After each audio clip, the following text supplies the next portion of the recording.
Ini pentingnya, salah satu dari ya jutaan hikmah kenapa nanti anak kita lahir diakikahkan. Juga nanti kalau sudah balik, karena akikah itu kan dari 7 hari sampai sebelum balik. Kalau sudah balik ya mau apa dibuat apa ya, sudah terlanjur. Tetapi saya selalu bilang sama orang tua, Pak boleh nggak Bapak niatkan juga ya, Allah melapangkan rezeki, kemudian kalau sudah ada rezeki Bapak niatkan, memang bukan akikah tapi sedekah untuk menebus otak emosi atau otak mamalia dari anak tersebut.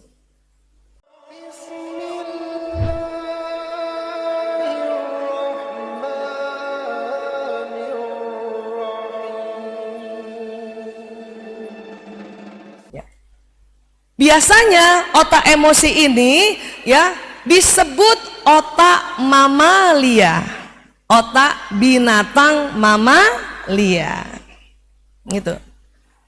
Ya, jadi bukan hanya manusia saja yang punya otak emosi, hewan mamalia punya otak emosi. Itulah mengapa diminta ya bayi lahir setelah diazankan ya, diberi nama, kemudian dipotongkan hewan mamalia yang halal, yang thayyib, yaitu kambing atau lembu atau domba, bisa juga sapi, tapi yang paling banyaknya kambing, karena kambing mamalia. Laki-laki berapa kambing kalau kita akikahkan, Pak? Kalau anak laki-laki 2, perempuan berapa? 1. Bu Aisyah, kenapa laki-laki 2? Perintah Allah. Tetapi semakin hari semakin terungkap rahasianya kenapa laki-laki 2 kambing, Bapak. Karena rupanya otak laki-laki lebih besar dibanding otak perempuan, sehingga otak emosinya juga lebih besar dari perempuan, sehingga harus kita potongnya 2 kambing. Walaupun bukan 2 kalinya otak perempuan, tetapi karena lebih besar, itu perlambangannya. Ya. Sehingga apa? Pada saat ya kita mengakikahkan bayi ini, itu untuk banyak hikmah. Hikmah pertama, bahwa kita mematuhi syariat dalam ad-dinul Islam. Hikmah kedua, kita bisa ya berbagi atau mengundang tetangga dalam rangka bersyukur bahwa anak kita sudah lahir, namanya Fulan bin Fulan atau Fulanah binti Fulan ya. Karena kambing yang dipotong ya, 1/3 untuk dibagikan fakir miskin, 1/3 untuk dihadiahkan pada tamu-tamu yang hadir, 1/3 untuk makan sendiri. Paham ya, Bu? Ada ibu-ibu tanya sama saya, Bu Aisyah, bisakah akikah kita potong ayam? Saya bilang, otak yang mau ditebus otak mamalia, Bu, bukan otak unggas. Jadi tidak bisa ayam, harus kambing. Kalau ibu mau potong ayam untuk temani potongan kambing, boleh. Paham ya, Bu? Kenapa saya garis besari ya tentang masalah akikah, walaupun memang bukan wajib, ini memang sunnah, tapi buat yang mampu ini sunnah cenderung wajib, makanya disebut sunnah muakkadah. Begini Bapak Ibu, saya sejak tahun 1998 itu menjadi dokter anak-anak yang bermasalah. Apakah anak itu kena narkoba, apakah anak itu kena masalah lain, penyimpangan lain ya. Kemarin saya ngobrol-ngobrol sama ya Pak Oka, Pak Eko, kemudian Ibu Widya dan teman-teman waktu tadi malam dan tadi pagi, bahwa saat ini banyak juga anak-anak kena kasus LGBT yang lahirnya normal, kok kenapa anak laki-lakinya tertarik pada laki-laki bukan pada perempuan.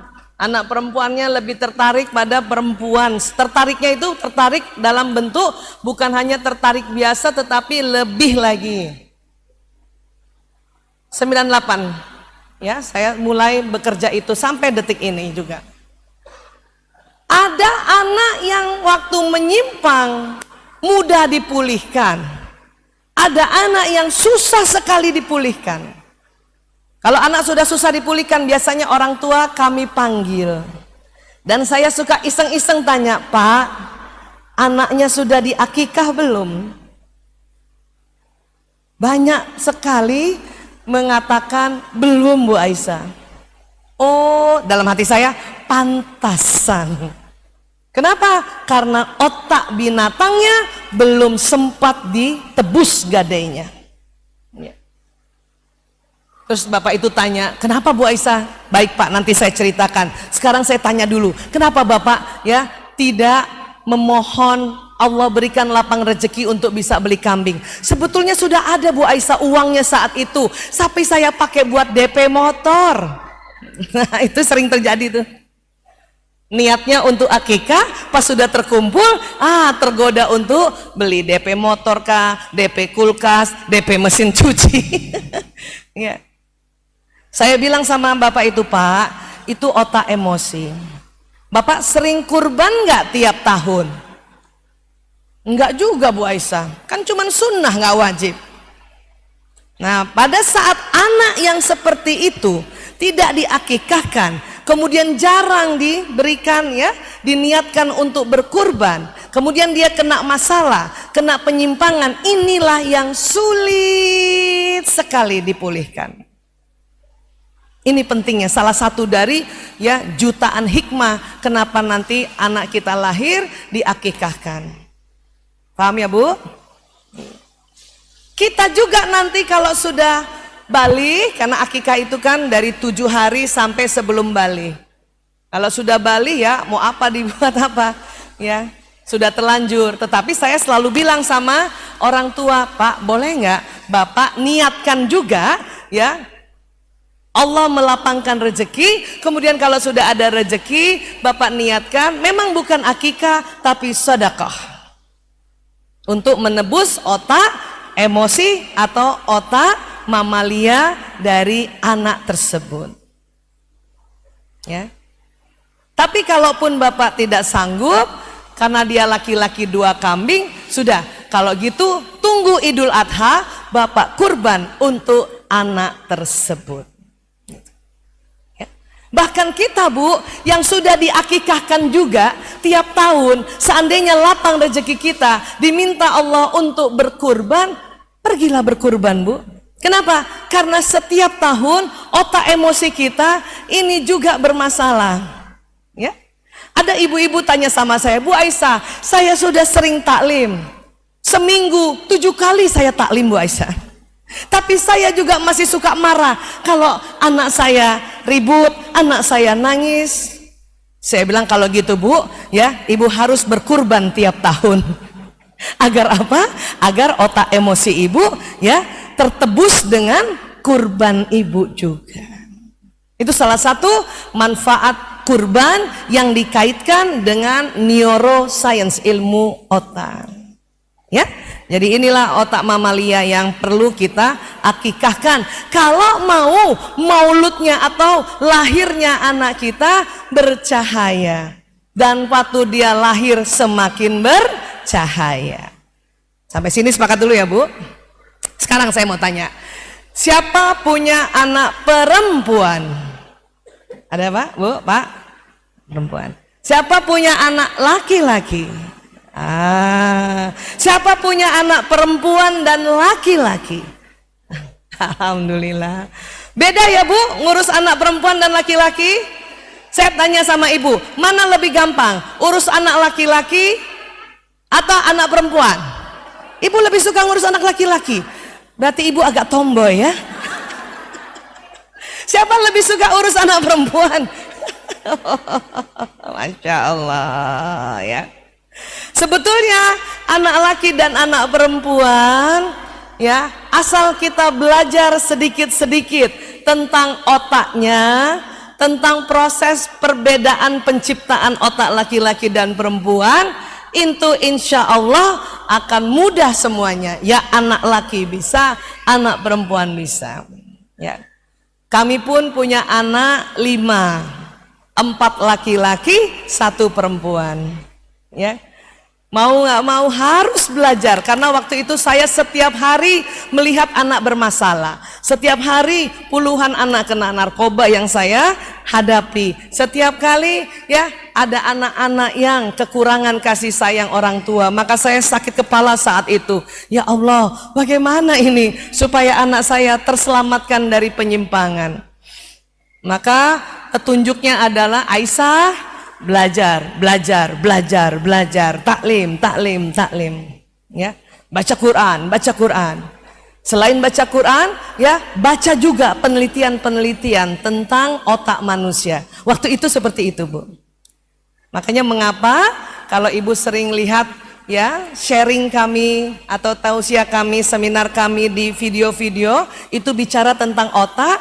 Itulah tadi sejarahnya, karena saya ngurus anak-anak yang bermasalah dan saya tidak mau anak-anak saya bermasalah juga. Makanya belajar. Yang luar biasa ternyata pada saat bayi lahir, di dalam otaknya yang 100 miliar itu ilmuwan menemukan ada yang namanya ya neuron cermin atau sel otak yang kayak cermin. Itu jumlahnya sekitar 30% dari 100 miliar. Maksudnya apa, Bu Aisyah? Maksudnya adalah setiap manusia sejak dia lahir otaknya ada yang bercermin melihat kelakuan sekelilingnya. Jadi memang sekarang era digital, kalau bayi lahir tentu Bapak Ibu tidak bisa lepas dari digital. Cuman kalau sejak lahir, setiap hari, setiap jam, bayi melihat Bapak Ibunya seperti itu, maka jangan heran neuron cermin di otaknya akan bercermin bahwa oh, hidup ini adalah pegang gadget setiap saat. Ini lagi kalau sudah kayak gini susah lagi kita betulkan gitu. Kata para ahli anak, para ahli pedagogi namanya, mengatakan sebisanya, Bu, sebisanya bayi lahir 0 hari sampai 2 tahun jauhkan gadget. Sebisanya. Tapi apa boleh buat? Anak 6 bulan sudah kenal dengan gadget. Waduh, Bu Aisyah, saya terlanjur, anak saya umur 6 bulan udah pegang gadget. Nggak apa-apa, Bu, nanti Ibu hamil lagi. Hamil berikutnya sebisanya 0 sampai 2 tahun. Ya. Kalau bisa, ya sayang, ya. Terima kasih. Kalau bisa anak 0 hari sampai 2 tahun, Ibu ya lebih banyak bicara sama anak ini. Walaupun anak ini kadang kita merasa dia tidak mengerti.